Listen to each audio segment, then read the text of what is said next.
The bus was packed, and the old man struggled to stand as it lurched forward. 3 college kids sat in the priority seats, scrolling their phones, completely ignoring him. They laughed when he stumbled, but when his worn leather bag fell open and they saw what spilled out, their laughter died instantly. Welcome to Duty Stories. Before we dive into this powerful story of respect, sacrifice, and unexpected revelation, tell me in the comments, what city are you watching from today?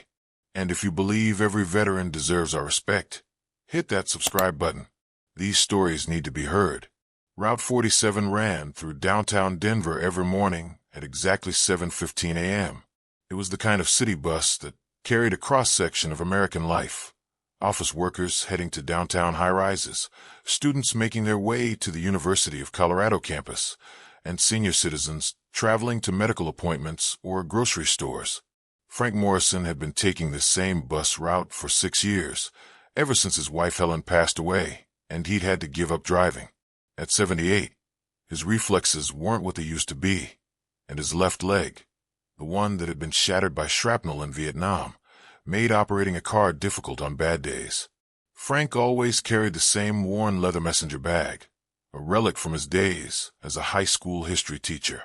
The bag had traveled with him for 40 years, from classroom to classroom, and now from a small apartment to the VA medical center where he received his monthly checkups. This particular Tuesday morning started like any other. Frank waited at the bus stop on Colfax Avenue, watching the early commuter traffic build as Denver woke up. When Route 47 pulled up with its familiar hydraulic hiss, he climbed the 3 steps slowly, his cane tapping against the metal floor. "Morning, Frank," called Maria, the regular driver who'd been on this route for 12 years. She was one of the few people who knew his name. "Morning, Maria. How's your son doing in basic training?" "Good, thanks for asking. He graduates from Fort Benning next month." Frank smiled and made his way down the aisle, looking for an empty seat. The bus was fuller than usual. A broken water main had shut down 2 other routes, forcing more passengers onto the remaining buses. The priority seating section near the front was occupied by 3 college students, all wearing University of Colorado hoodies and carrying expensive backpacks. They were absorbed in their phones, earbuds in, completely oblivious to the world around them. Frank stood beside them for a moment, gripping the overhead rail as the bus pulled into traffic. His cane was hooked over his arm, and his messenger bag hung across his shoulder. As the bus hit a pothole, he swayed slightly, his bad leg struggling to maintain balance. None of the students looked up. "Excuse me," Frank said politely, his voice gentle but clear. "Would it be possible for one of you to—" The closest student, a young man with perfectly styled hair and designer sunglasses, glanced up with annoyance. "Dude, we got here first. Find another seat." His 2 friends snickered without looking away from their screens. One of them, a girl with bright purple hair, muttered, "Maybe he should have called an Uber." Frank's face flushed slightly, but he simply nodded and moved further back in the bus. Every seat was taken. He found a spot near the middle, gripping a vertical pole as the bus continued its route through downtown. At the next stop, more passengers boarded. The bus became even more crowded, and Frank found himself pressed against other standing passengers. Each time the bus turned or hit a bump, he struggled to maintain his footing. The 3 students remained in their priority seats, now taking selfies and laughing at something on one of their phones. The young man with the sunglasses was recording a video, speaking in a deliberately loud voice. "So we're on this sketchy city bus, and there's this old dude who's like super dramatic about needing a seat. Like seriously? Learn to balance, Grandpa." His friends laughed, and the girl with purple hair added, "Right? It's not our fault he's old and slow." They filmed Frank struggling to stay upright, treating his difficulty as entertainment. Other passengers noticed, but said nothing. It was early morning, everyone was tired, and getting involved in confrontations wasn't high on anyone's priority list. Frank heard the comments, but chose not to respond. He'd dealt with worse disrespect in his life, and at his age, he'd learned that some battles weren't worth fighting. He focused on maintaining his grip on the pole and counting the stops until he reached the VA Medical Center. But as the bus made a sharp right turn onto Federal Boulevard, the unexpected happened. The driver had to brake suddenly to avoid a car that had run a red light. The bus lurched forward, then jerked to a stop. Frank, already unsteady, was thrown off balance. He stumbled backward, his cane clattering to the floor as he reached desperately for something to grab. His messenger bag, worn and old, caught on another passenger's backpack. The clasp, weakened by decades of use, gave way under the sudden pressure. The bag burst open. Papers scattered across the bus floor. Documents, photographs, and official certificates spilled out in a cascade of memories and history. Frank felt his knees, his bad leg giving out completely, and began frantically trying to gather his belongings. The 3 college students laughed or died instantly as they saw what had spilled from the bag. Military commendations, official certificates with government seals, photographs of young soldiers in jungle fatigues, a Purple Heart medal in a small velvet box, a Bronze Star citation, a folded American flag in a presentation case, and then the document that made everyone on the bus fall completely silent, a Congressional Medal of Honor certificate bearing Frank Morrison's name and the presidential seal. The girl with purple hair gasped audibly. "Oh my God," she whispered. The young man with sunglasses had gone pale. His phone, still recording, captured his own shocked expression as he stared at the Medal of Honor certificate lying on the bus floor. Frank was on his hands and knees, his face red with embarrassment and exertion as he tried to collect his scattered belongings. His hands were shaking, whether from age, the fall, or emotion, no one could tell. "Please," he said quietly, "I just need to—" But other passengers were already moving. A businessman in an expensive suit knelt down without hesitation, carefully gathering the military documents. A nurse in scrubs gently helped Frank to his feet. An elderly African-American woman retrieved the Purple Heart medal with reverent care. "Sir," said the businessman, his voice filled with respect, "let us help you." The 3 college students sat frozen in their priority seats, watching as the entire bus rallied around the man they had been mocking moments before. Maria, the bus driver, had pulled over to the curb and engaged the parking brake. She walked back to check on Frank, her face showing deep concern. "Frank, are you okay? Do you need me to call paramedics?" "I'm fine, Maria," Frank said, though his voice was shaky. "Just lost my balance. Happens sometimes." The businessman handed Frank his documents, but as he did, he couldn't help but stare at the Medal of Honor certificate. "Sir, this is the Congressional Medal of Honor."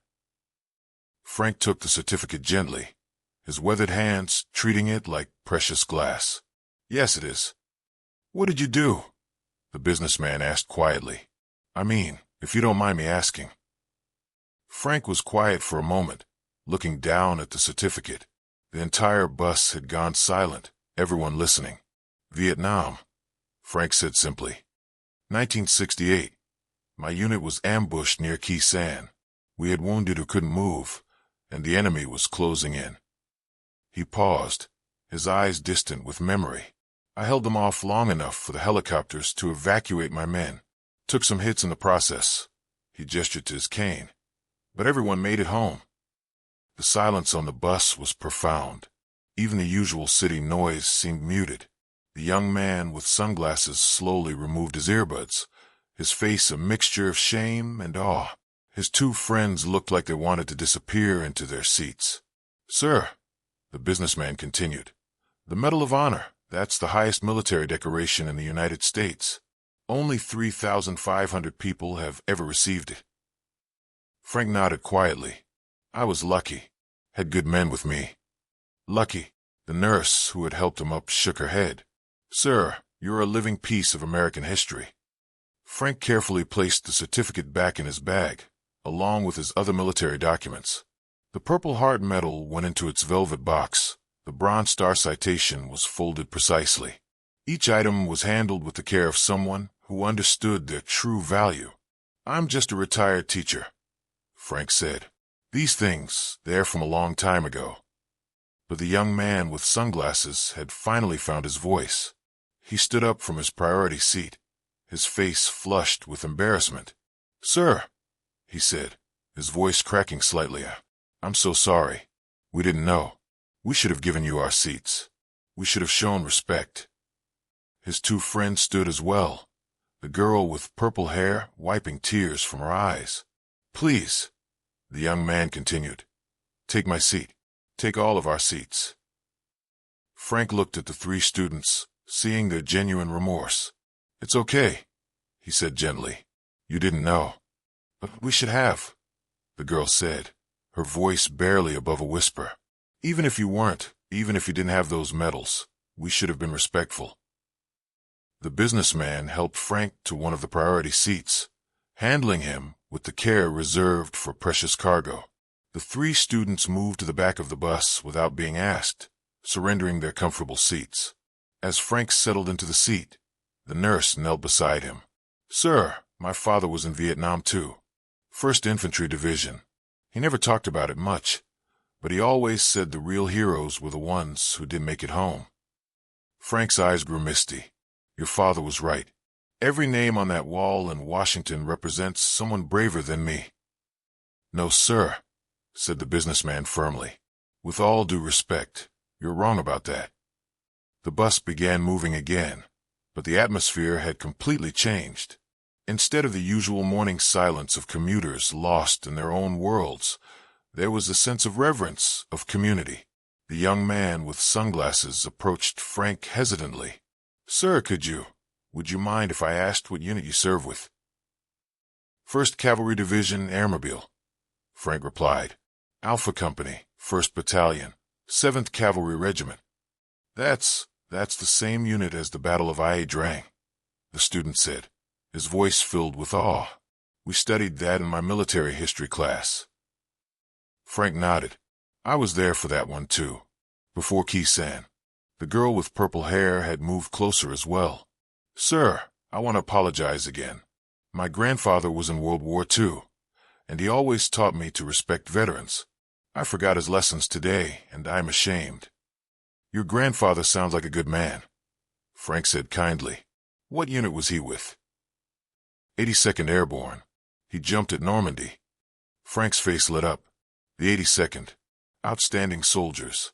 I had the privilege of serving alongside some 82nd veterans when I was an NCO. Your grandfather was part of something special." The conversation continued as the bus made its way through downtown Denver. Other passengers joined in, sharing stories of family members who had served, asking Frank about his experiences, treating him with the respect and honor he had always deserved but rarely received. When the bus reached the VA Medical Center, Frank stood to leave. But as he made his way to the front, something unexpected happened. Every single passenger on the bus stood up. The businessman started clapping. Then the nurse joined in. Then the three college students, tears in their eyes. Soon the entire bus was applauding, giving Frank a standing ovation that echoed through the vehicle. Frank paused at the front of the bus, overwhelmed by the response. He turned back to face the passengers, his voice thick with emotion. "Thank you," he said simply. "But please remember, I'm no different from thousands of other veterans who ride buses, work in stores, live in your neighborhoods. We all served because we believed in something bigger than ourselves." He looked directly at the three college students. "And you three, don't let this morning define you. Let it teach you. There's honor in admitting when you're wrong and trying to do better." The young man with sunglasses stepped forward. "Sir, could I have your name? I'd like to remember this day." "Frank Morrison," he replied. "But more importantly, what are your names?" "I'm Tyler," the young man said. "This is Jessica and Connor." "Well, Tyler, Jessica, and Connor, I hope you'll remember that respect isn't something you give because of what someone has accomplished. It's something you give because of what they might have accomplished, what they might be carrying, what they might have sacrificed when no one was watching." As Frank stepped off the bus, Maria called out to him, "Frank, you ride free from now on, and you'll always have a seat up front." Frank smiled. "That's kind of you, Maria, but I pay my way like everyone else. That's part of being a citizen." The doors closed, and the bus pulled away from the VA Medical Center. But the three college students remained standing, watching through the window as Frank walked slowly toward the building, his cane tapping against the sidewalk, his messenger bag secure across his shoulder. Tyler pulled out his phone and deleted the video he had been recording. "I can't believe we almost posted that," he said quietly. "We're terrible people," Jessica whispered. "No," said Connor. "We were ignorant people. There's a difference, and there's still time to change." The businessman overheard them. "You want some advice from someone twice your age?" They nodded. "What happened here today? This moment of realization, this shame you're feeling, that's valuable. Don't waste it. Let it change how you see people, how you treat strangers, how you move through the world." Tyler nodded slowly. "We will. I promise. And one more thing," the businessman added. "That man doesn't want your pity or your guilt. He wants you to be better citizens, better people. Honor his service by living up to the ideals he fought for." The next morning, Tyler, Jessica, and Connor were waiting at the bus stop on Colfax Avenue at 7:10 a.m. They had arrived early, wanting to make sure they could offer Frank a seat if he needed one. But Frank wasn't on the bus that day, or the day after. Concerned, Tyler asked Maria if she knew if Frank was okay. "He's fine," Maria said with a smile. "He's at the VA hospital for a few days, routine checkup that turned into a longer stay. But he wanted me to tell you something if I saw you." "What's that?" Jessica asked anxiously. "He said to tell you that the real test isn't what you do when you know someone's watching. It's what you do when no one will ever know the difference." Frank returned to Route 47 the following Monday. When he boarded the bus, Tyler, Jessica, and Connor immediately stood up from their seats. Not the priority seats, but regular seats they had chosen specifically so they could offer them to anyone who needed them. "Good morning, Mr. Morrison," Tyler said respectfully. Frank smiled. "Good morning, Tyler. How are your studies going?" "Better," Tyler replied. "I changed my major." "Oh, what are you studying now?" "Military history, with a focus on veterans affairs. I want to work for the VA someday, help veterans get the services and respect they deserve." Frank's smile grew wider. "That's outstanding, son. The VA needs good people who understand what service means." Jessica had also made changes. She had started volunteering at a local veteran center, helping elderly veterans with technology and transportation. Connor had joined a school's ROTC program, inspired by Frank's example of quiet service. The three students never again sat in priority seating unless the bus was completely empty. They helped elderly passengers with their bags, offered their seats to anyone who needed them, and treated every stranger with the respect they wished they had shown Frank from the beginning. Frank continued riding Route 47 every Tuesday for his VA appointments. But now, instead of being invisible, he was part of a community. Passengers would save him a seat, ask about his health, share stories of their own family members who had served. The businessman, whose name was David Chun, started a small scholarship fund for children of military families. The nurse, Patricia Williams, began volunteering at the VA hospital on her days off. Even Maria, the bus driver, started keeping a small American flag on her dashboard as a reminder of the heroes who rode her bus every day. 6 months later, Tyler was interviewing Frank for a school project about local veterans. During their conversation, Frank shared something that surprised him. "You know, Tyler, that day when my bag spilled open, that was the most embarrassed I'd been in years, but it was also one of the most important days of my life." "Why?"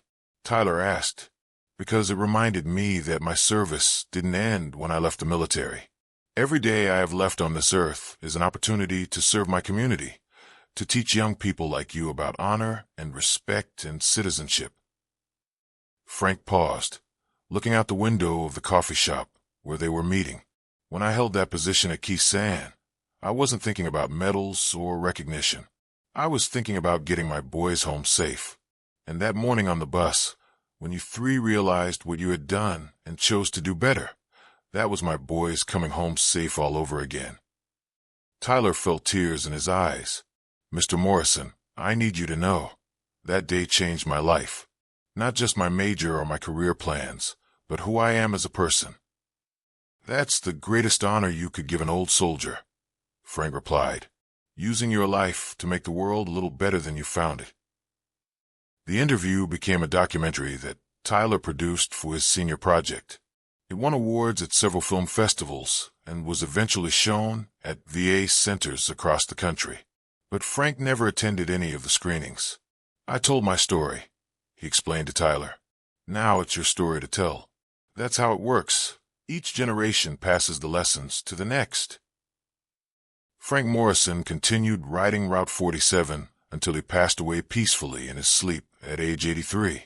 The funeral was attended by hundreds of people, including Tyler, Jessica, Connor, and dozens of other passengers who had shared that bus route with him over the years. Maria, the bus driver, spoke at the service. Frank taught us that heroes don't always wear uniforms, she said. Sometimes they carry messenger bags and ride public transportation and remind us that respect isn't earned by what you accomplish, but given because of what someone might have sacrificed when no one was watching. Tyler, now working as a veterans advocate, kept Frank's lesson at the center of his work. The real test isn't what you do when you know someone's watching. It's what you do when no one will ever know the difference. And on Route 47 in Denver, there's now a small plaque next to the priority seating that reads, "In memory of Frank Morrison, who taught us that respect is the first step toward honor." Some days, when Tyler rides that same bus route to visit veterans at the VA center, he thinks about the man whose scattered belongings changed his life. He thinks about how a moment of humiliation became a lesson in humanity, how an old soldier's dignity taught a young man about honor, and he always offers his seat to anyone who needs it. So I ask you, have you ever misjudged someone who deserved better? Have you ever discovered that the person you overlooked was carrying a story that humbled you? Share their memory in the comments, because here at Duty Stories, we believe every veteran's service matters, whether we know about it or not. Thank you for watching. If this story moved you, subscribe to help us honor those who served with quiet dignity. And remember, the next time you see someone struggling, someone who seems different, someone who might need help, you never know what medals they might be carrying in their hearts. Until next time, treat every stranger like they might be a hero in disguise, because sometimes they are.